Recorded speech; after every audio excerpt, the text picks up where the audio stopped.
Hi everybody, welcome back again to the second part of today's webinar series, which we're looking at home care packages. Just a bit of quick housekeeping before I reintroduce my amazing panelists. So in the right hand corner is an area where you can address Q&A. We are getting some amazing questions through and we're able to answer them live, and if we can't, we will definitely do some research and find out some more for you. There are a few questions left over from the last session, so Maddie, Laurel, will get to your answers very shortly. There is also, towards the end of today's session, you will get a Survey Monkey sent to you. We would really appreciate any feedback, as we like to take your feedback and change what we can. The only thing at the moment is captioning. We did get some feedback last week in regards to captioning. It is very difficult to caption live streaming, but we are in the process of actually upgrading our service, so hopefully if we do another run we'll have some captioning. My name's Marie Montgomery. We are running the webinar series by OPAN, the Older Persons Advocacy Network, across Australia, with 9 advocacy services across Australia, SDOs.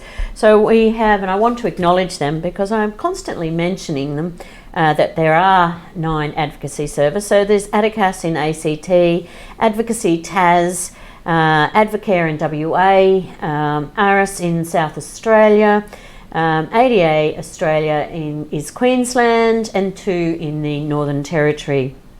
Catholic Care and Darwin Community Legal Service, big hi to the girls there, and then also ERA in Victoria. So there's lots of advocacy services out there that you can contact.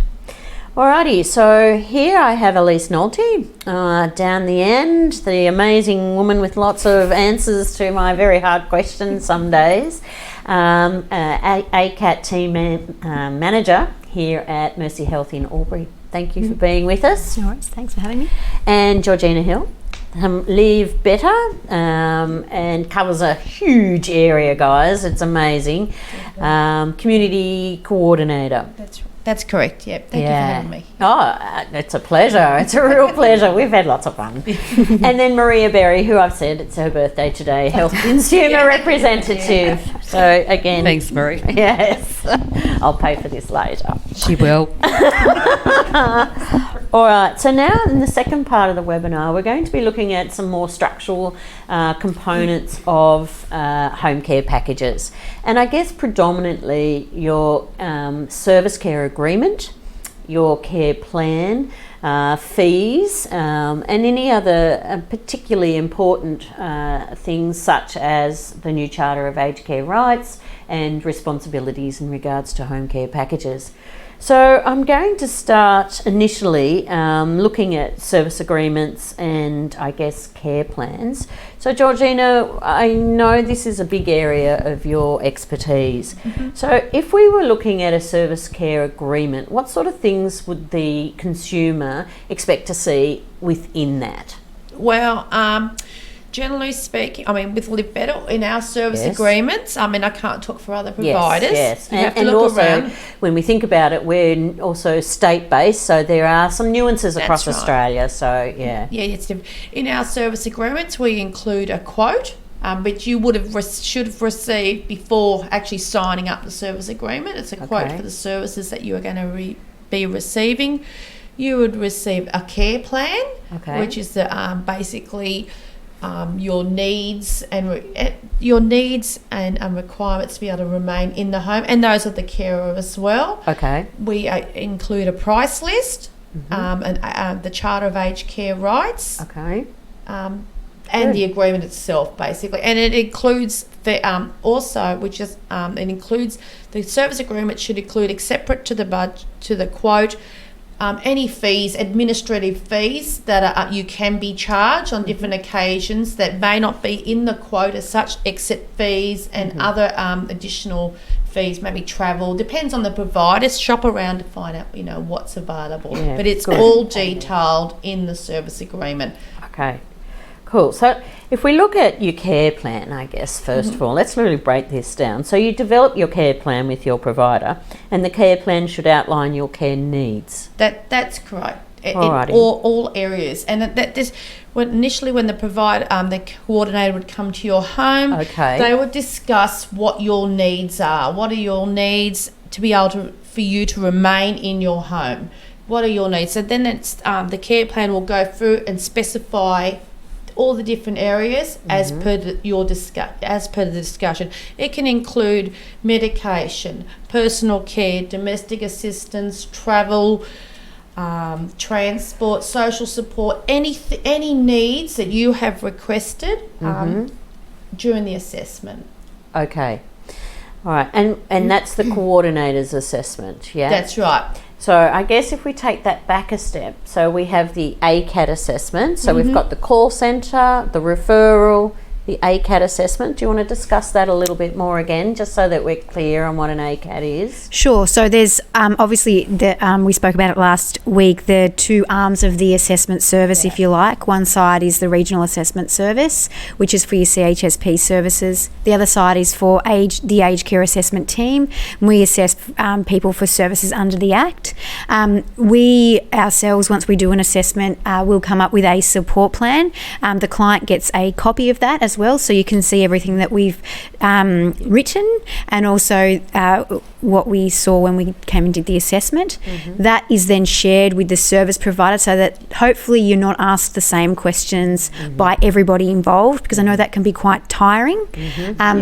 And so the service provider, when they come and meet with you about organising a service agreement, should have either a copy of our assessment, or you should have a copy of the assessment that was done, which provides the service provider with extra information.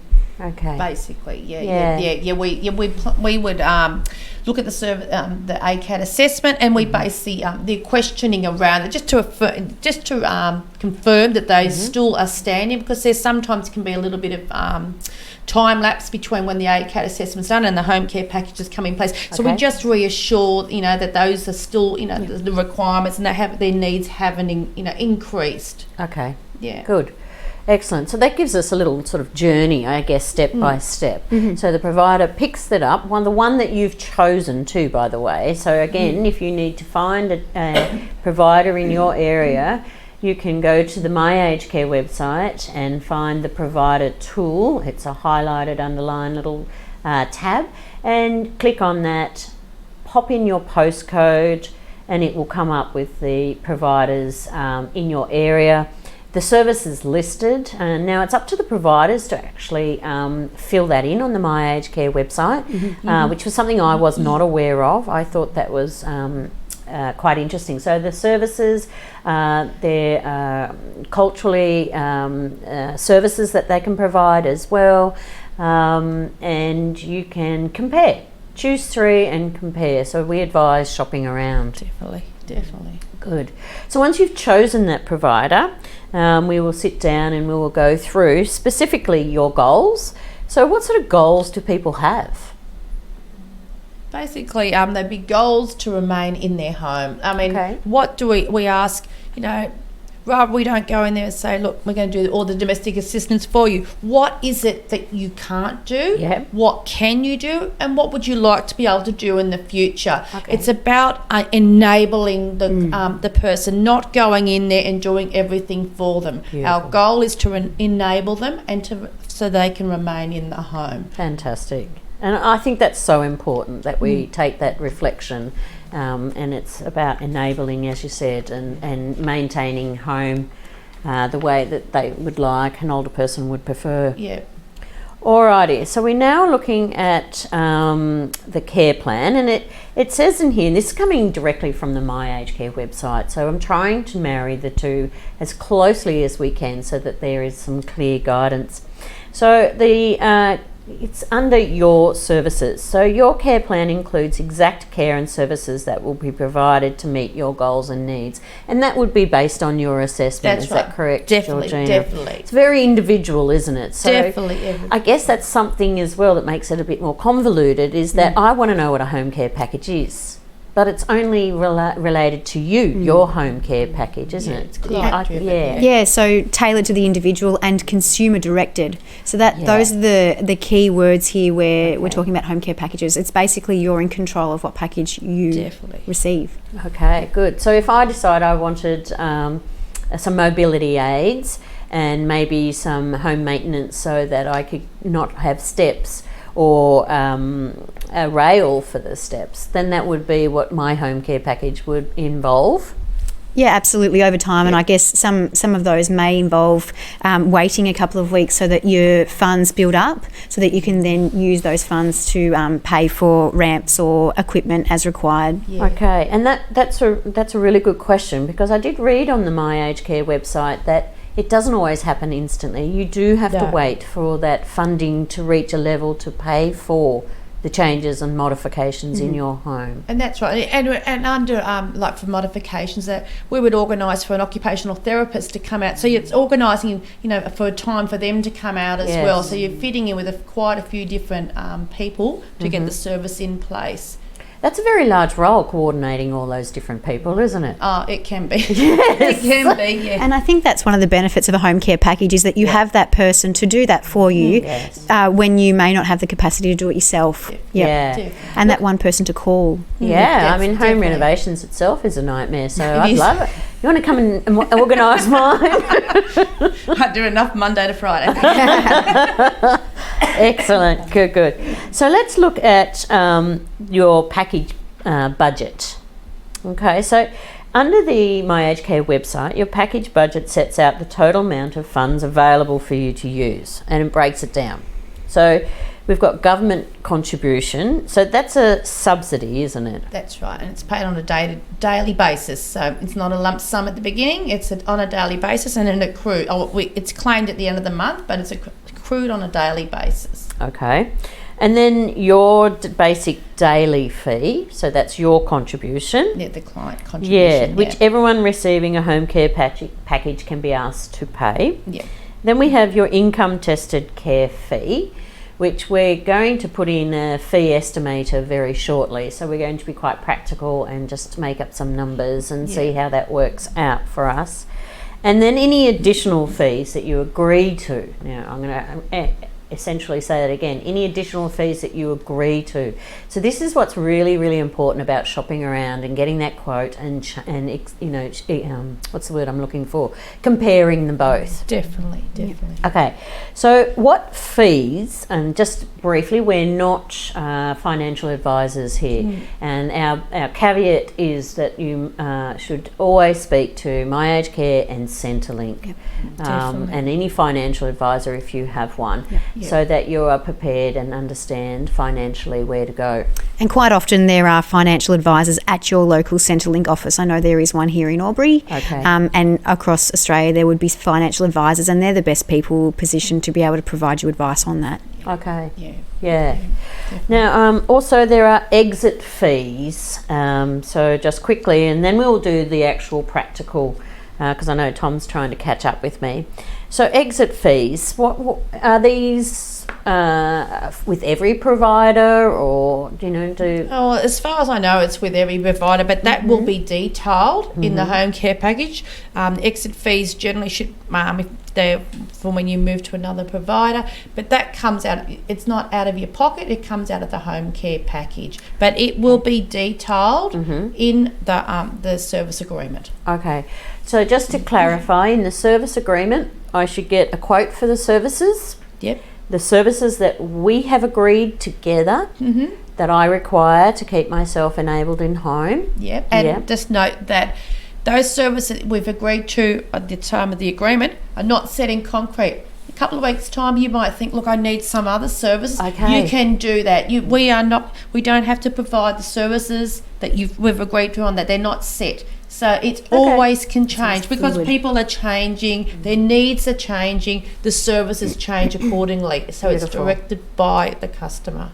Consumer directed. Yeah. I love it. I love it. It's so important. Yeah. So what do I do if I want to change? You ring your coordinator. Okay. You ring your coordinator, or get your carer to ring the coordinator. Yeah. Or any or family member that the coordinator has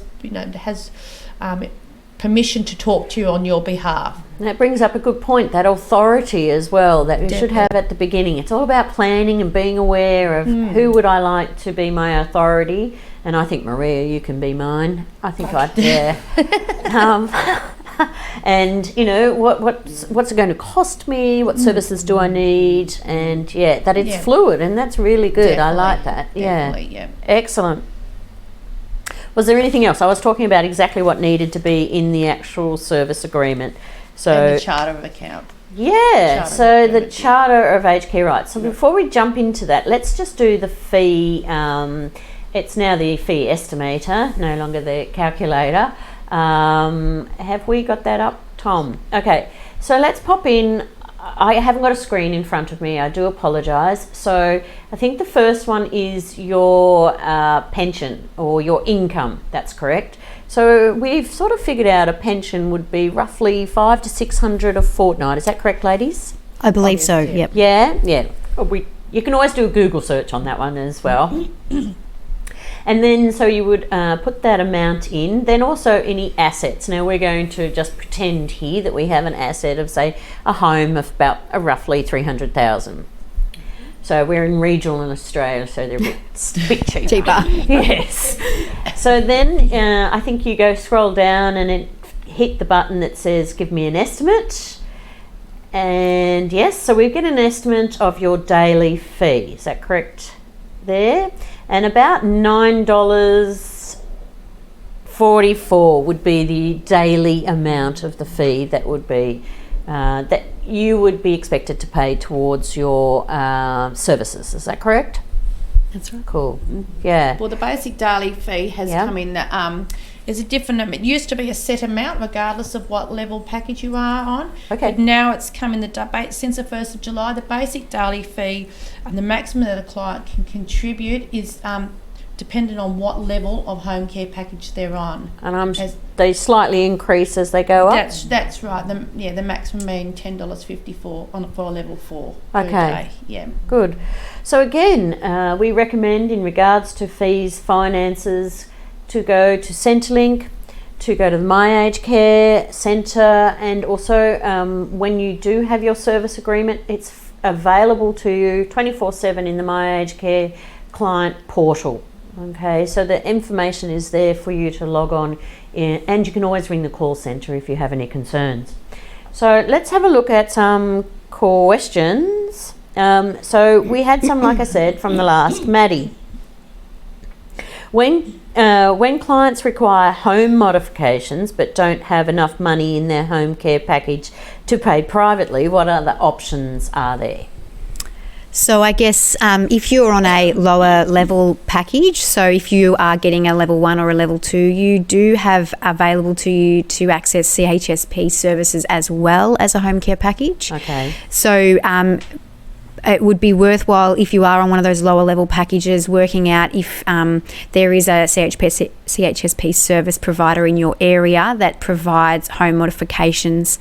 So I know here Live Better have a home modifications aspect to their service, and it's a subsidised service. So you may have enough money in your package to be able to do the subsidised rate, and then the government subsidises the rest. Okay. I think it's about 30%, but don't quote me on that. I don't work in the home mod side of it, so I get my expert Shannon to go in and does the home mods quotes. Okay. And that, excellent. Good. Excuse me. So, Laurel, do OPAN agencies work one-to-one if needed, for example, home visits? So, OPAN themselves don't directly do home visits or support in advocacy services. There are 9 advocacy services, as I suggested earlier, across Australia. So if you dialed the 1800 700 600 number, you'll get your advocacy service in your state, and then they can assist you with aged care services. Couple more. Jody, how do people with a home care package know they can choose services outside those provided by the service administering their home care package? Right. Yes. Well, from my understanding of the question is, can they with Live Better? We don't actually supply plumbers or electricians under our, we will organise for the contractor to do the work on their behalf, if that's what the question is. We sometimes have clients who ring up and say, "Oh, I've got a friend, who's an electrician. Can he come around and do the work?" We will say, are they licensed? Are they?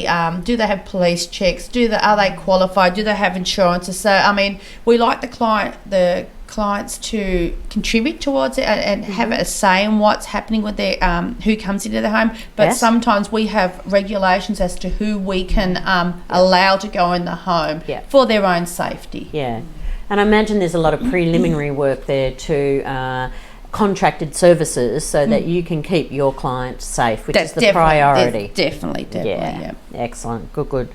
All right, thanks, Sue. From Jody. This one's from Sue. There's lots of questions. Is there a more detailed list of what home care package funds can and can't be spent on? How do we manage requests for fridges, TVs, air cons, etc.?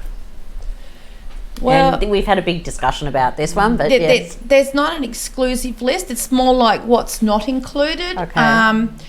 Go on to My Aged Care, and there's aged care quality guidelines, which it has a few details. It doesn't specifically list every single item.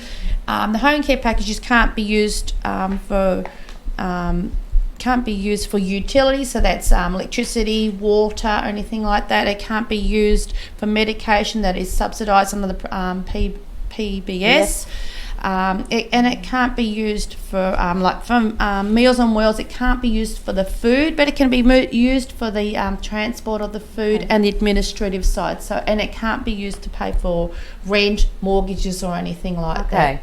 Okay. Elise, I know that you had quite some good ideas of how to look at what services would be appropriate in regards to home mods or in regards to appliances. Yeah, I think it's around clinical need. Yeah. So it's about what is the clinical need around what you're asking for. And I guess as an occupational therapist, one of the things I have been involved in is if it's heating and air conditioning, there may be a clinical need behind that. If the person's diagnosed with a condition where they don't have the ability to control their own body temperature, or in relation to the home, home environment and how safe it is. So I guess my suggestion would be getting an OT involved and trying to work out, is there a justification for that piece of equipment, or is it just something the person wants under those funds? Yes. Yep. Yeah, absolutely. Yeah. Clinical need. Yeah, basically. Beautiful. Okay. From Chian, on the aged care website, it's stating that the basic fee is $10.54. Is that correct? Which level?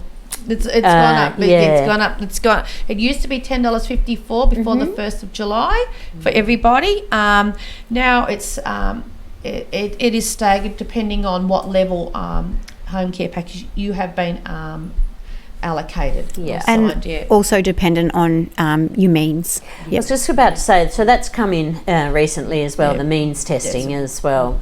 Was that July, 1st July as well? I think it may be. I can be corrected on that. So it'll be means tested on your assets. Yeah, that's right. Yeah. And it's up to the provider, because the basic daily fee is what the government would like, the maximum the government would like a client to contribute towards a package. It's up to the provider, then they can waiver that amount, but it's up to the provider. There's an income care tested fee, which is calculated by the Department of Human Services for people who aren't on a full age pension. Yep. That can't be. That's up to the government, and it's governed by the government. So that the applications for, if you're not on the full age pension, I suggest as soon as you've been approved for a home care package, contact Centrelink and ask for an application, because it can take a little while for that to come in, and that is governed by, like I said, Department of Human Services. The provider has no say in that amount.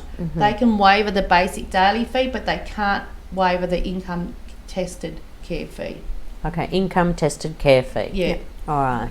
And so this is why we have experts in the field come and chat with us, because it's so nuanced to little areas, isn't it, that we need that sort of information. So fantastic. Thank you. Your wealth of information. All right, I have one more question before we get on to other things. Anonymous question. Is there one service provider who delivers all services on a home care package? How many service providers would there be across Australia? I mean, you suggested there were 40 new ones each month, was it? In New South Wales alone? Yes, starting in New South Wales. They should be able to provide the services that you want. Yeah. They Okay. should be able to, and there shouldn't be any reason why they can't. Yep. Apart from the locality, depends on maybe where you are. If you're very regional, that might be a different situation. But they should be able to provide. I mean, wouldn't necessarily be in house, but they would coordinate, case management, your services to your needs. Contact people. They should have contacts in the community that are going to help you. Yeah.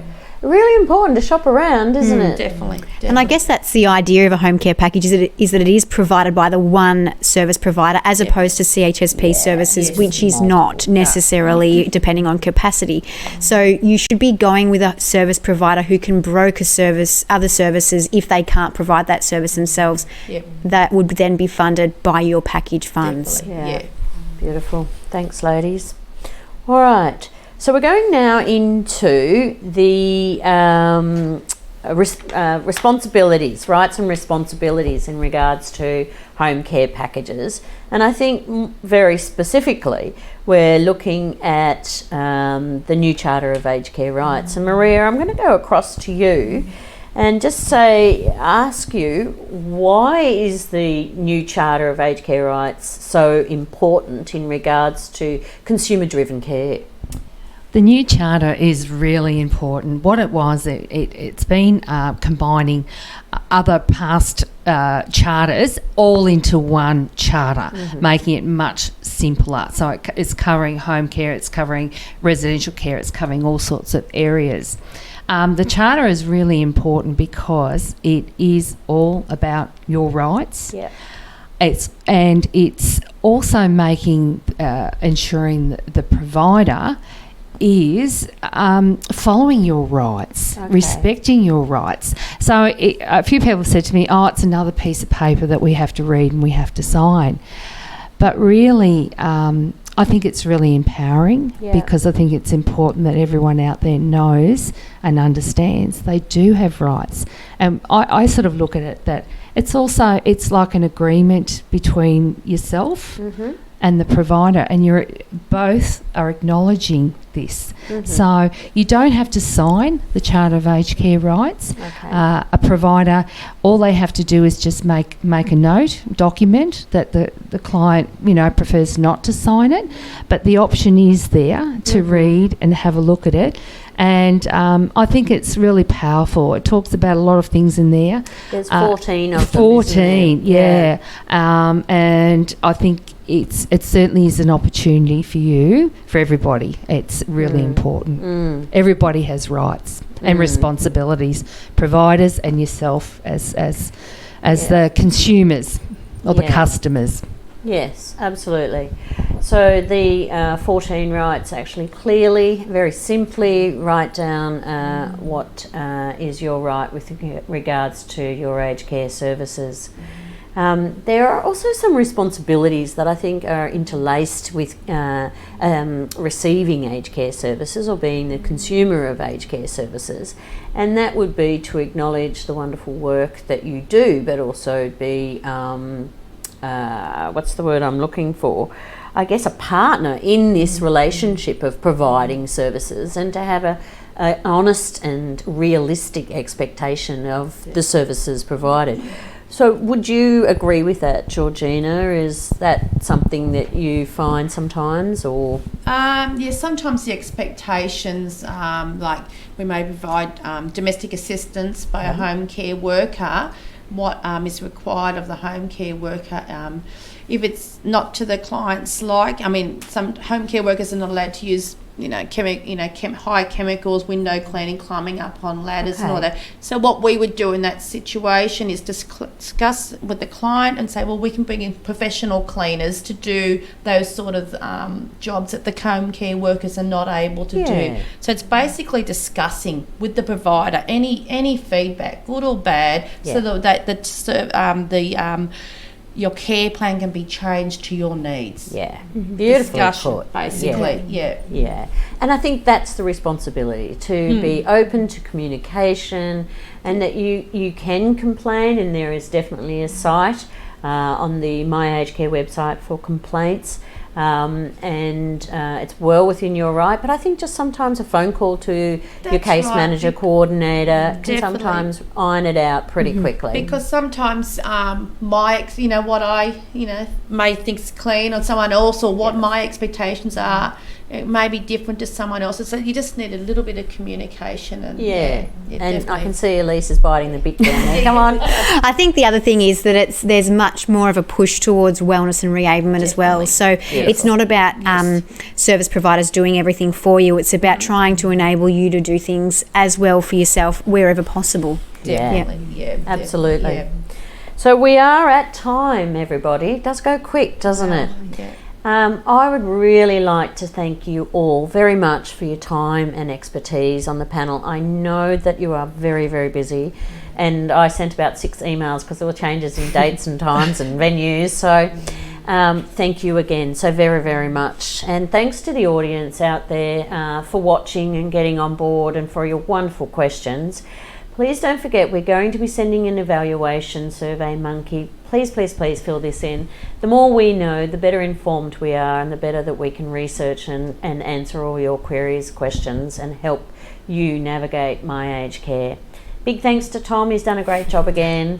And we'll see you all in 2 weeks. We'll be in Wangaratta next week at Gateway Health. Okay, take care. See you. Bye-bye.